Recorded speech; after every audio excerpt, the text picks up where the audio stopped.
Assalamualaikum warahmatullahi wabarakatuh. Selamat pagi anak-anak. Apa kabar hari ini? Semoga kalian semua sehat selalu ya. Bertemu lagi kita dalam pembelajaran tematik. Seperti biasa, sebelum kita belajar, mari kita berdoa terlebih dahulu agar pembelajaran kita hari ini diberikan keberkahan dan kemudahan serta ilmunya bermanfaat bagi kita semua. Amin. Berdoa masing-masing di dalam hati. Dimulai. Berdoa selesai. Pembelajaran daring tematik kali ini sudah masuk ke tema 5I yang berjudul benda-benda di sekitar kita. Nah, tujuan pembelajaran hari ini adalah agar kita dapat mengelompokkan materi dalam kehidupan sehari-hari berdasarkan komponen penyusunnya, zat tunggal dan zat campuran. Langsung aja yuk kita bahas satu persatu. Wow, gambar apa ini? Nah, ini adalah gambar jus jeruk. Betul sekali. Pada pembelajaran sebelumnya kita sudah mempelajari tentang materi, zat tunggal dan campuran. Kira-kira jus jeruk ini termasuknya ke zat tunggal atau campuran ya? Nah, untuk mengingat lagi, Ibu akan menjelaskan sedikit tentang materi, zat tunggal, dan campuran. Perhatikan dengan baik ya. Nah, sebelumnya Ibu meminta kalian untuk membuka buku paket kalian halaman 49 ya. Nah, apa itu materi? Materi merupakan segala sesuatu yang menempati ruang dan memiliki sifat-sifat tertentu. Materi itu dapat berwujud padat, cair, atau gas. Di lingkungan sekitar kita mudah dijumpai materi seperti kayu, air, dan udara. Berdasarkan komponen penyusunnya, materi dibedakan menjadi zat tunggal dan campuran. Kita bahas satu persatu ya. Nah, kalian bisa menyimak peta konsep berikut ini. Nah, materi dibagi dua, yaitu zat tunggal dan zat campuran. Zat tunggal adalah materi yang memiliki susunan penyusun yang tidak mudah diubah dan memiliki komposisi yang tetap. Zat tunggal dapat diklasifikasikan menjadi unsur dan senyawa. Nah, zat tunggal dibagi dua lagi ya, menjadi unsur dan senyawa. Nah, unsur adalah zat tunggal yang tidak dapat diuraikan menjadi zat lain yang lebih sederhana. Ada dua jenis unsur, yaitu ada unsur logam dan unsur non-logam. Contoh unsur logam adalah emas, besi, dan perak. Sedangkan contoh unsur non-logam adalah oksigen, nitrogen, karbon dioksida, dan hidrogen. Sedangkan senyawa adalah zat yang dibentuk dari berbagai jenis unsur yang saling terikat secara kimia dan memiliki komposisi yang tetap. Senyawa terdiri dari beberapa unsur, sehingga senyawa dapat diuraikan menjadi unsur-unsurnya dengan proses tertentu. Contohnya senyawa adalah air, gula, dan garam. Kemudian yang kedua adalah campuran. Nah, zat campuran adalah materi yang disusun oleh beberapa zat tunggal. Baik berupa unsur atau senyawa dengan komposisi yang tidak tetap. Dalam campuran, sifat dari materi penyusunnya tidak berubah. Campuran dibagi menjadi dua jenis, yaitu campuran homogen dan campuran heterogen. Kita bahas satu persatu.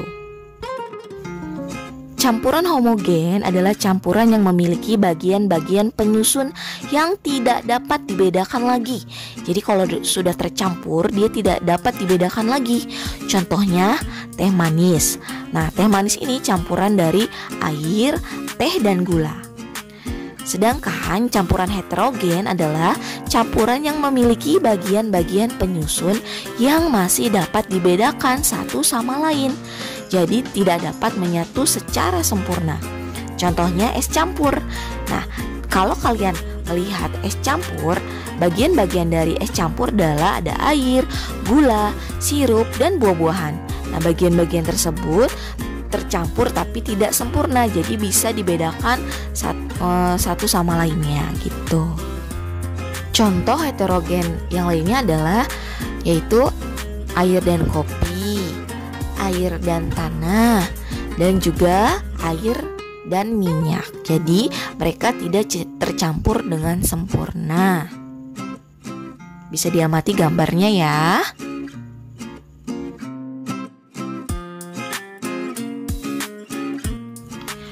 Oke, sekarang kita masuk ke tugas yang pertama. Nah, sekarang kalian di tugas yang pertama adalah mengerjakan ayo menulis halaman 50 di buku paket 5i.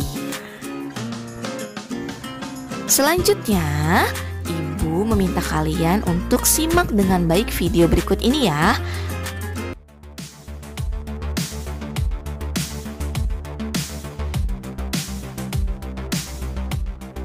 Halo anak-anak, hari ini kita akan mendemonstrasikan dua percobaan. Yang pertama, percobaan menggunakan telur, dan yang kedua menggunakan sabun cuci, air, dan minyak. Langsung aja yuk kita coba. Dan bahannya adalah 1 botol air, 2 buah gelas, garam, 2 butir telur, dan 1 buah sendok. Pertama-tama, kita masukkan dulu airnya ke dalam gelas.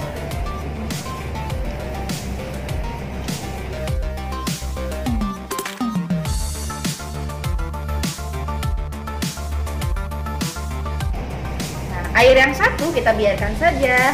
Air di gelas yang kedua kita masukkan 3 sendok garam.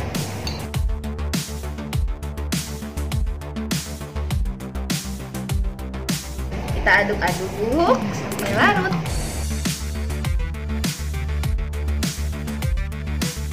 Oke, kalau sudah larut, barulah kita bisa memasukkan telurnya.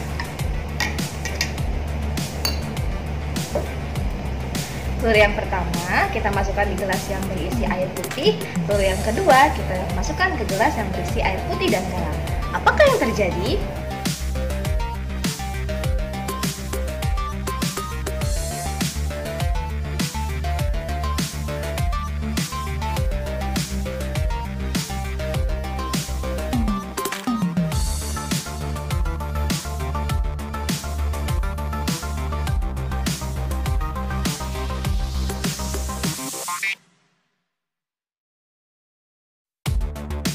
Wow, ternyata ada perbedaan di antara dua gelas ini. Gelas yang satu telurnya tenggelam, sedangkan di gelas air garam telurnya mengapung.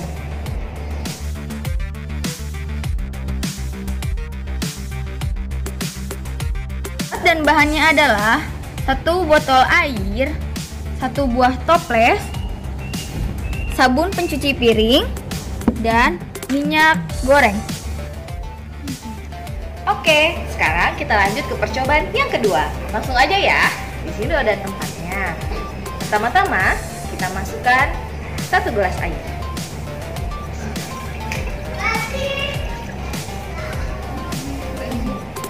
Nah, selanjutnya kita akan memasukkan sabun cuci piring.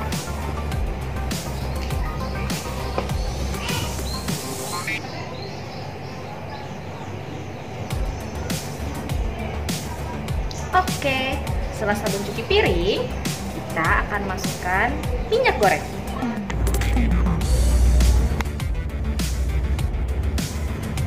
Apa yang akan terjadi?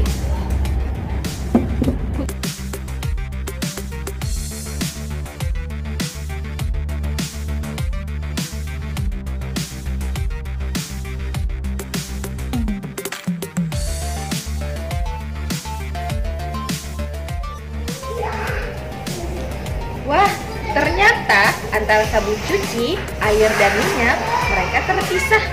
Kira-kira kenapa ya bisa terjadi seperti ini? Langsung aja yuk kita cek penjelasannya. Jadi, mengapa telur yang ada di air biasa akan tenggelam sedangkan yang ada di air garam dia akan mengapung? Karena telur yang ada di air biasa, jadi air biasa itu memiliki massa jenis yang lebih ringan dibandingkan telur, jadi telur akan tenggelam. Sedangkan telur yang ada di air garam akan mengapung karena air garam memiliki massa jenis yang lebih berat. Karena kan tadi ya airnya sudah dicampur dengan garam, sehingga airnya itu memiliki massa jenis yang lebih berat. Akhirnya ketika kita memasukkan telur, telur itu akan mengapung.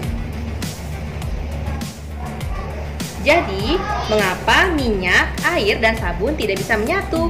Karena sabun memiliki massa jenis yang lebih berat dibandingkan air, sehingga sabun berada di dasar, sedangkan air yang memiliki massa jenis lebih ringan dibandingkan sabun berada di atas sabun. Nah, minyak yang memiliki massa jenis paling ringan, dia berada di atas air dan sabun. Oleh sebab itu, mengapa minyak dan air tidak bisa bersatu?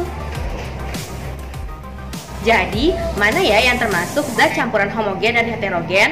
Zat campuran homogen itu zat yang kalau tercampur sudah tidak bisa dibedakan lagi zatnya.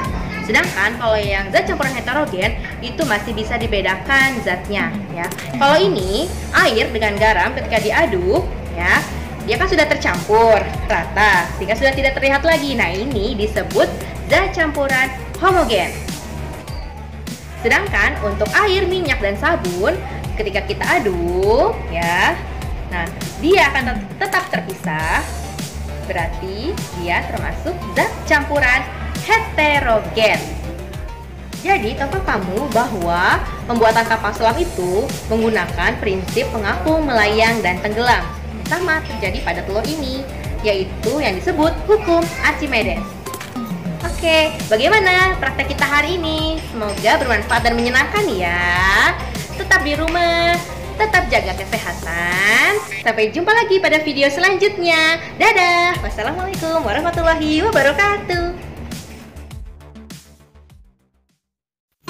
Bagaimana? Sudah paham? Nah, sekarang kita masuk ke tugas yang kedua. Tugas yang kedua adalah kalian mengerjakan Ayo Berlatih bagian A dan B, halaman 89 dan 90 di buku paket tema 5I.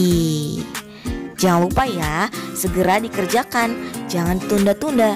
Jika sudah selesai, langsung dikirim ke wali kelas kalian masing-masing. Semangat!